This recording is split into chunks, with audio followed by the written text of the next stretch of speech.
Welcome back to the Lights Out podcast, bedtime stories for boys and girls around the world. Good evening, boys and girls. Are you ready for bed? Are you all snuggled up and ready for another Lights Out bedtime story? Well, you're in for a treat tonight, because tonight's story is called Alto The Little Raincloud by Martyn Kenneth. And this was a live improvised story I told way back in November in 2019 with a sleeping baby on my shoulder. You can check that out in the archives on the Lights Out podcast. A big shout out goes to all those who have visited the website martynkenneth.com and downloaded some of the free books. This Little Raincloud, Alto, I want to get finished so I can upload it and so you can download it. Anyway, back to the story, because it's all about the story. Alto The Little Raincloud by Martyn Kenneth.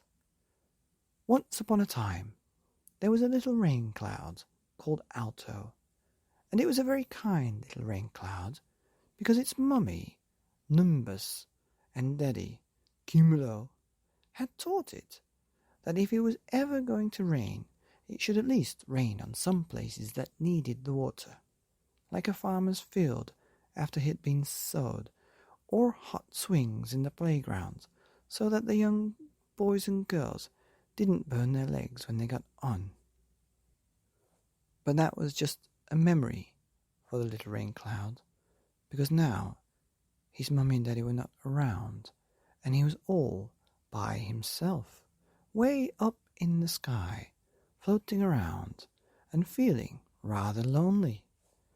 And now, when I say he was a little rain cloud, I mean he was about as big as your kitchen table, or a piano, or maybe the size of 2 TVs. Maybe the size of your sofa. You get the picture, right? So it was a little bit big, but not really small for a rain cloud, because they do get very big. And when it was way up high in the sky, you could barely see it, so nobody took much notice of him. The weather forecasters on the telly never picked him up. However, it was one of those clouds that on a hot, sunny day with a clear blue sky, if you would look up and see him, you would stand there, and it would make the blue of the sky stand out even more. You might say, "Look at that little cloud in the sky. Isn't it just wonderful?" And it made the blue sky look even more blue. The little rain cloud, Alto, he liked that. He liked to be noticed. It didn't happen very often. This little rain cloud was also a bit mischievous, or cheeky, or some might say even a bit naughty.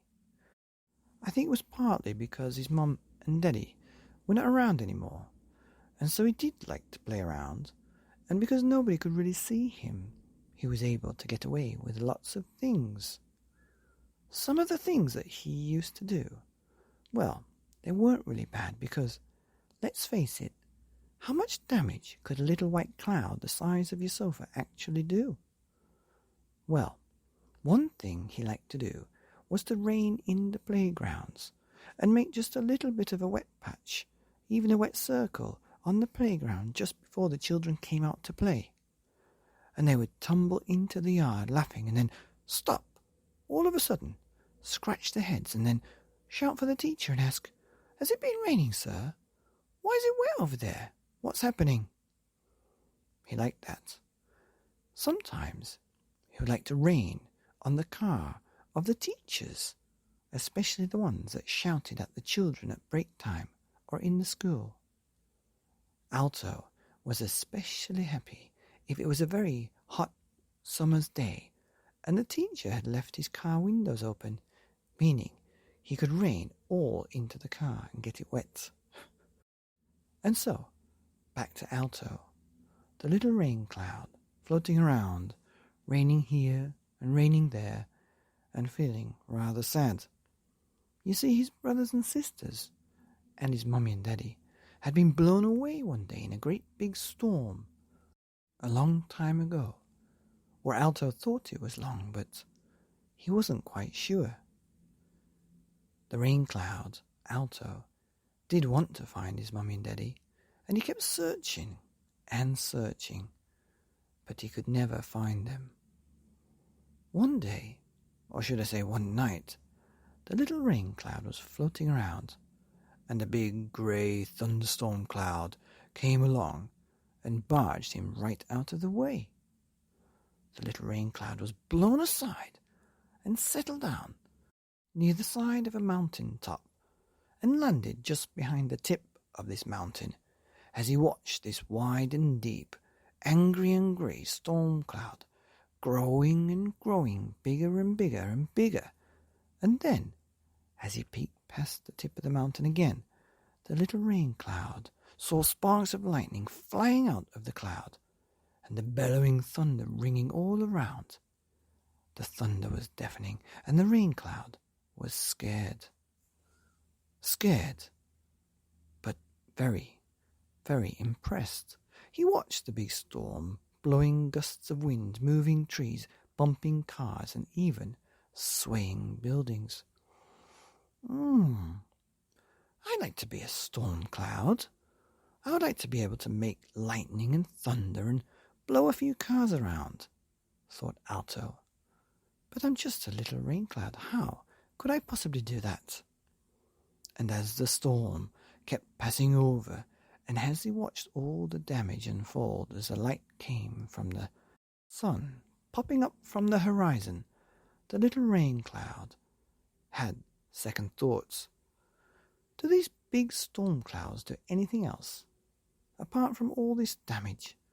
Look at those broken trees, and look at that farmer. He's crying because of all his crops have been blown down. That's not very nice. But Alto kept watching, and Alto kept close. He then saw that the big storm cloud rained so much rain that it made a new river flowing through a little village down below. So then he knew at least there was lots of rain and water coming out of a storm cloud that big.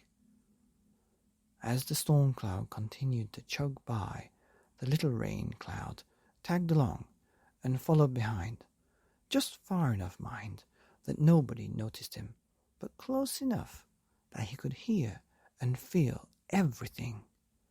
The storm rumbled and grumbled and growled and kept marching along, rolling over the ocean, picking up the waves, tossing the boats and the ships here and there like little rubber ducks in a bathtub. Alto saw how a little boy and a white-haired captain struggled to steer the mysterious ship towards a whale in calmer waters. And as time went on, the little Raincloud grew more and more impressed. He knew he shouldn't, but it was hard not to admire something so powerful and impressive. And it wasn't long before Alto wanted to become a storm cloud himself again. Funnily enough, his wish came true when he got a little bit too close to the storm cloud on a very wet and windy day.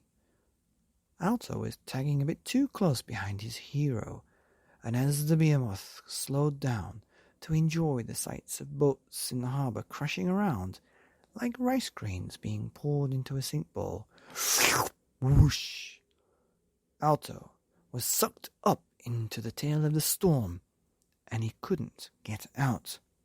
He was like a little fly stuck on a grand spider's web, or, you know, when you get your clothes caught on a bit of a wild bush. He thought, now I am part of a storm cloud. What am I going to do?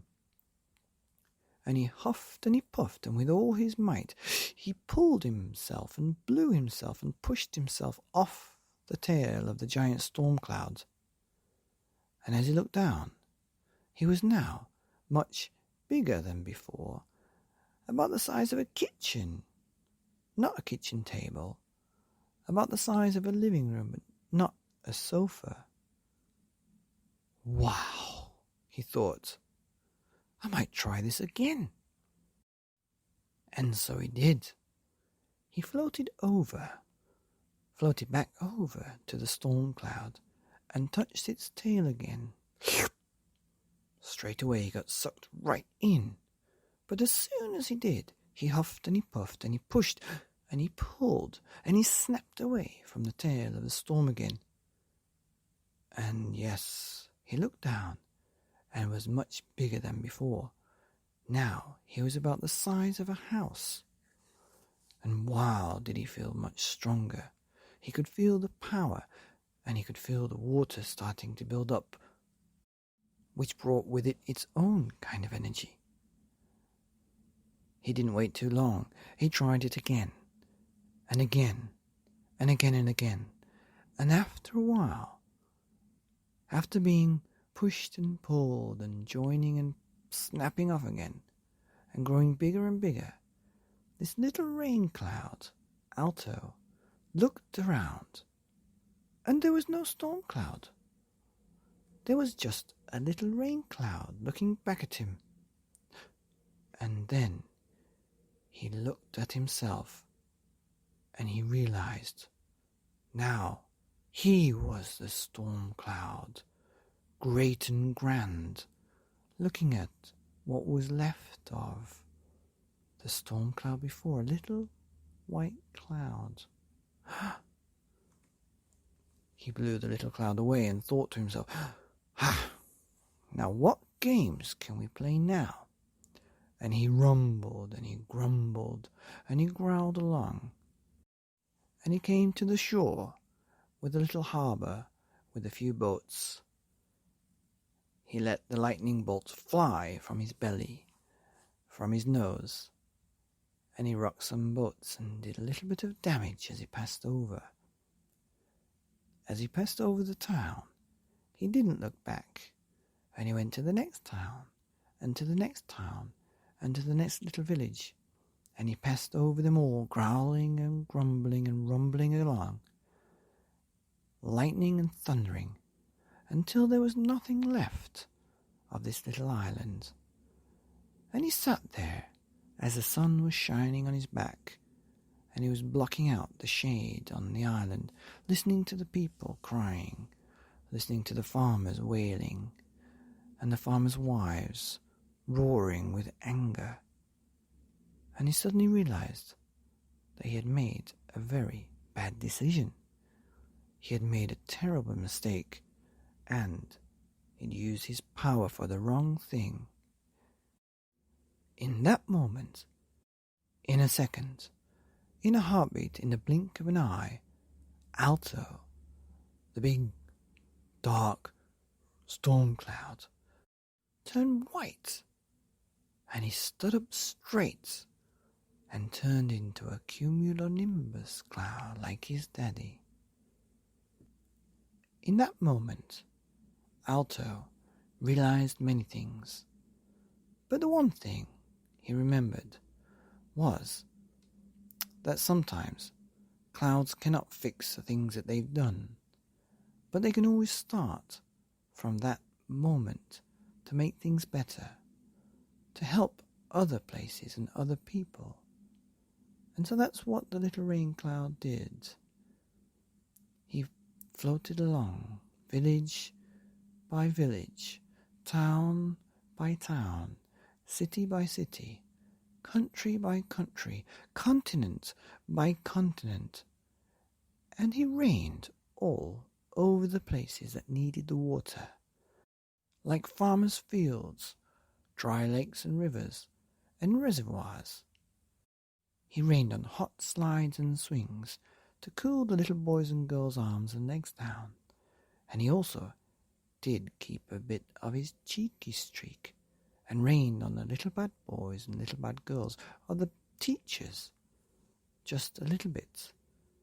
But he was very famous in all the forecasts and all the weather news, because they would see him on the telly, and he would make shapes. So when the forecaster was saying that Alto was going to come to you and your town, the people knew exactly who he was. And you know, the good ending to this story is that eventually, after being on telly, somehow he was able to find his mommy and daddy and his brother and sister, and they all lived happily ever after in the sky, floating around, happy as could be, raining on people and places that needed it. And Alto would often tell the story of how he got sucked in to a powerful storm cloud, came out the other side as the storm cloud, and then made some bad decisions about misusing his power before he realized what he'd done and turned white as a sheet or white as a cloud and stood up straight with his shoulders back, and everything was fine after that. And that's the end of Alto The Little Raincloud. I hope you liked it. Here on the Lights Out podcast, bedtime stories for boys and girls around the world. And that story was by me, Martyn Kenneth. Good night.